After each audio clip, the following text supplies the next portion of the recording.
My grandson Evan kept both hands tight on the steering wheel, his eyes locked on the dark road ahead. I clutched my purse in my lap, my phone buzzing inside it again and again. "Don't answer it, Grandma," he said, his voice low but steady. I looked down at the glowing screen. "Daniel, my son, that's your father calling," I whispered. "He'll be worried." Evan shook his head. "Please, just trust me, we can't go back. Not tonight." The words didn't make sense. My house was behind us, the one Henry, my late husband, had built with his own hands 40 years ago.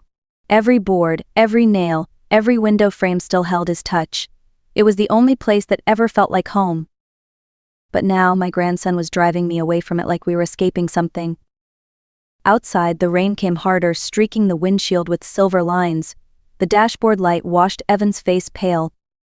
He wasn't a boy anymore. He looked so much like Henry when he was young, steady, calm, but his jaw was tight with something I'd never seen before.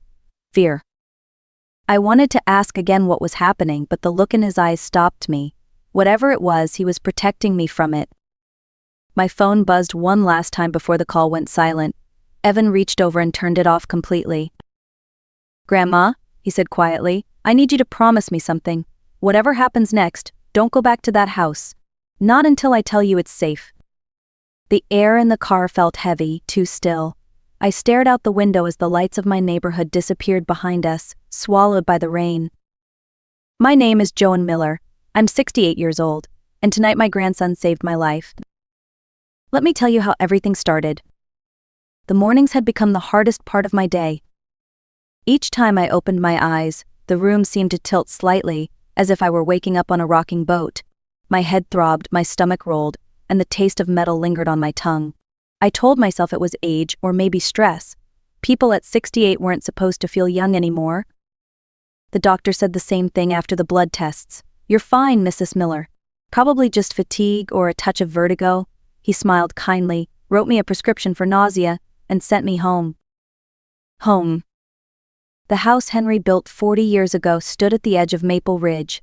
He laid every brick himself, carved the stair rail, polished the oak floors until they shone like honey.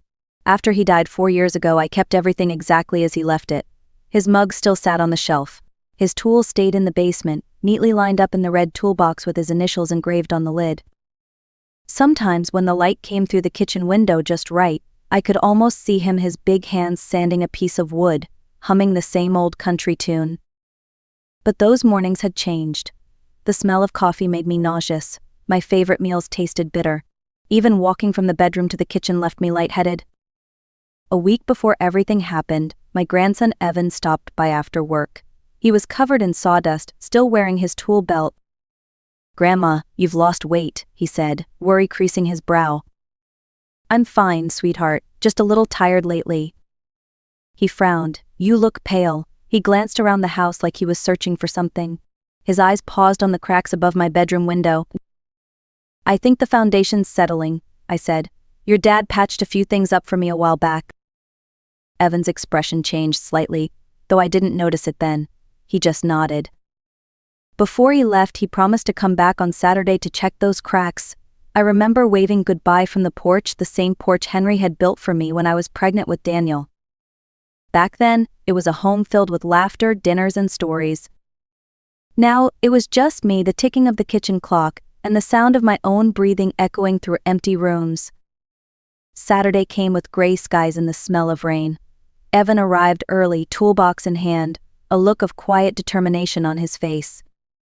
He walked through the house slowly, running his fingers along the door frames, tapping the walls as if listening for something beneath the surface. I followed behind him, unsure why my chest felt tight. "In here," I said, pointing to the cracks above the window. "They showed up a few months ago." Evan stepped closer, studying them. "Fresh paint," he murmured. "When did you last repaint this wall?" I frowned. "Your father did. 3 months ago, maybe 4, said it needed sealing before winter." Evan's expression stiffened. He reached for his flashlight and crouched near the heating vent. His thumb brushed the edge of the metal. "Did he paint over this too?"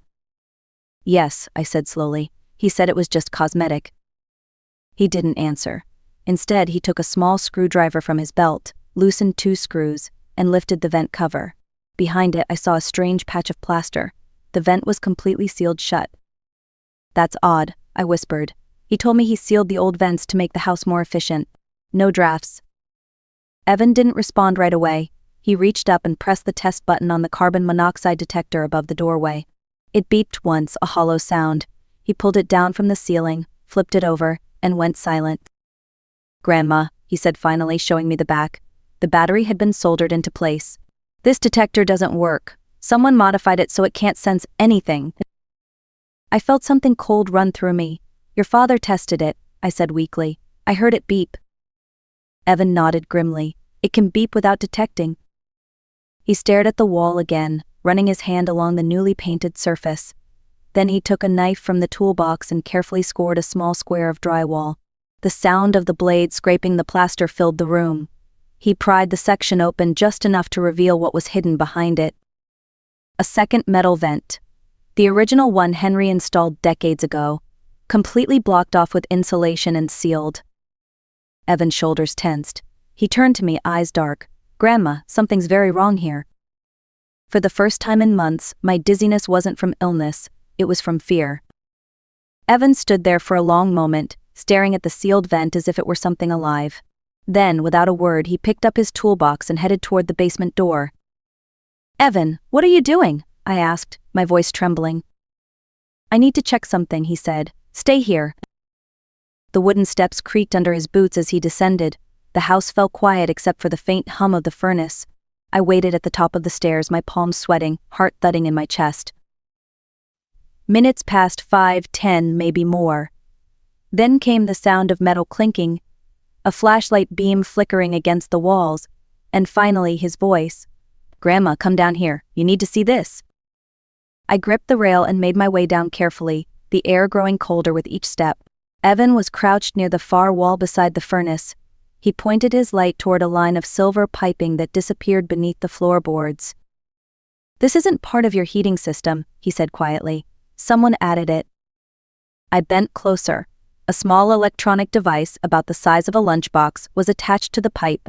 Wires ran from it into a timer switch mounted behind the furnace. "What is it?" I asked. He took a slow breath. "A timer-controlled gas line. It's set up to release carbon monoxide whenever the heat turns on at night." For a second, I couldn't understand the words. Then they hit me all at once. "Evan, that's impossible. Your father, he fixed the system. He was just trying to help." Evan looked at me, and for the first time in his life he looked older than his years. "He's a mechanical engineer, Grandma. He knows exactly what this setup is do." I backed away, shaking my head. No, Daniel would never." He put a hand on my shoulder. "I wish I was wrong. But this took planning, tools, knowledge. Someone built this carefully, someone who wanted you to die slowly." My throat closed. The basement walls seemed to close in, too. Evan's next words came out firm, decisive. "Pack a bag. We're leaving this house right now. Don't call anyone, and don't look back." That was the moment I finally understood my own son had turned the home his father built into a weapon. We drove through the rain until the town lights faded behind us. Evan didn't speak until he saw a roadside diner glowing in the distance. He pulled into the empty lot, parked, and took a deep breath before turning to me. "Grandma," he said quietly, "we need to talk about why he might have done this." Inside, the diner smelled like coffee and bacon grease. A waitress poured us 2 cups and left us alone in the corner booth. Evan took out his phone and showed me a news article. "Dad's company, Apex Dynamics," he said, tapping the headline. "They laid off half their senior engineers last month." I frowned. Daniel never said a word. "He wouldn't," Evan replied. "He's been drowning in debt for years. The house, the cars, the private school for the twins, it's all falling apart." I felt the room spin slightly, though this time it wasn't from illness. "Grandma, your house is worth almost $900,000 now," he continued. "You own it outright. No mortgage. If you were gone, everything would be split between Dad and Aunt Laura." I stared at him, my coffee untouched. "You think he would just for money?" Evan hesitated, then nodded. "I wish I didn't. But I've seen the way he talks about finances. And Aunt Laura's been struggling too. Paul's medical treatments cost thousands every month." I pressed my hands together. "She works in insurance. She'd know how to make something like this look natural." "Exactly," Evan said. "If you died in your sleep from carbon monoxide, no one would question it. They'd sell the house, pay their debts, and move on. The words tore through me. I had spent my life working, saving, building a home Henry would be proud of, and now the people I loved most saw it as nothing more than a dollar sign. I whispered. Henry warned me once. He said Daniel was too proud to ask for help. Evan nodded slowly. Grandpa was right. I reached across the table and took Evan's hand. You saved me, didn't you? He looked away, his jaw tight. I just saw something that didn't feel right. Grandpa taught me to notice the small things. Outside, thunder rolled in the distance. I thought about Henry's steady hands, the same hands that had built the house Daniel turned into a trap. My son used his education to destroy what his father built, I said softly. But you used his father's lessons to save me. The next night, Evan checked us into a small roadside motel 20 miles out of town, the kind of place where nobody asked questions. The sign outside flickered, half the neon letters dead. We carried one small suitcase between us. Evan paid cash and asked for a room on the second floor, away from the main parking lot. Inside, the air smelled faintly of bleach and old carpet. Evan set his phone on the nightstand, opened the curtains just enough to see the lot below, and said, "We'll stay here until I figure out what to do next." I tried to rest, but every creak in the hallway made my chest tighten. The thought of my son, my own flesh and blood, trying to kill me sat like a weight in my stomach. Around midnight, my phone started buzzing again. Daniel. Then Rachel. Then Laura. Call after call. Don't answer, Evan warned. The phone rang 5, 6 times, then stopped. A few minutes later came a soft knock at the door. "Grandma," Evan whispered, stepping toward the peephole. He froze. "It's them." My breath caught. How did they find us? "They must have called every motel in the area," he said. The knocking grew louder. "Mom," Daniel's voice called from the other side, too calm. "I know you're in there. Open the door. We just need to talk." Evan pulled out his phone and dialed. 911, he said quietly. "My name's Evan Miller. We're at the Maplewood Inn, room 214. My father is outside the door. He's trying to hurt my grandmother." He left the line open, slipped the phone into his pocket, and motioned for me to stay quiet. The knocking turned into pounding. "Mom, open this door right now. You're sick. Evan's filling your head with nonsense." Evan pointed toward the bathroom. "Back door," he mouthed. We slipped through the narrow hallway that led to an emergency exit. The metal door screeched as we pushed it open, and cold night air hit my face. We ran down the back stairs into the alley. But we weren't alone. Laura stood at one end of the alley, Rachel at the other. Daniel came around the corner, his eyes hard, his voice eerily calm. "Mom, stop running. You're confused. You've been breathing bad air for months. It's made you paranoid." Evan stepped in front of me. "I found the timer, Dad. The sealed vents, the dead detector. I've got photos, videos, everything." Daniel's jaw tightened. "You don't understand. We're drowning, Evan. I spent my life building for this family. Your grandmother has a house worth nearly $1 million, and she doesn't even use half of it. She could have helped, but she didn't." Rachel's voice broke behind him. "You've lived your life, Joan. We just needed a chance to live ours." I felt my knees go weak. By killing me? Laura stepped forward, a small syringe glinting in her hand. "It was supposed to be peaceful. You'd fall asleep, no pain." Evan's hand tightened around his phone. "The police are already listening," he said. "They heard everything." Sirens wailed in the distance. Red and blue lights spilled into the alley. Daniel froze, his face draining of color. Laura dropped the syringe. Officers poured in from both ends, guns raised. "Police, hands in the air." Evan's voice trembled but stayed steady. "That's them, officers. They were going to kill her." And just like that, it was over. The police separated us under the glow of the flashing lights. I stood pressed against the brick wall, my hands shaking, the sound of radios crackling all around. Evan stayed close, his arm firm around my shoulders as officers led Daniel, Rachel, and Laura toward 3 separate cars. Daniel didn't resist. He just stared straight ahead, jaw clenched, eyes hollow. Rachel sobbed uncontrollably, while Laura kept whispering, "I'm sorry, Mom," over and over until her voice broke. A detective with silver hair and tired eyes approached me. "Mrs. Miller," she asked gently. "I'm Detective Collins. Your grandson did the right thing calling us. We have everything recorded, the threats, the confession, all of it. I nodded, unable to speak. At the station we gave our statements. Evan showed them the photos, the sealed vents, the timer device, the broken detector. Forensics teams searched my house that night. The next morning Detective Collins called. "We found everything your grandson described," she said. "The modified gas line, the timer system, soldered detectors. And Mrs. Miller, there's more." She paused before continuing. "On your son's computer we found a folder labeled Exposure Plan. It contains calculations for carbon monoxide dosage, duration, even notes about your sleep schedule. He documented everything like an engineering project." My stomach turned. "There were also text messages between Rachel and Laura," she added. "The house is almost worth $900,000 now," one of them wrote. "Once she's gone, we can finally breathe." A few weeks later, the trial began, but with the recordings, photos, and documents, there was little left to argue. Daniel accepted a plea deal, 15 years in prison. Rachel got 12, Laura 10. When the judge asked if I wanted to give a statement, I stood. My voice was quiet but clear. "My husband built that house to protect us," I said. "My children turned it into a weapon. But my grandson used the same lessons his grandfather taught him to protect life, not destroy it. That is the legacy worth keeping." The courtroom fell silent, and for the first time in months, I finally breathed without fear. 6 months later, I sold the house.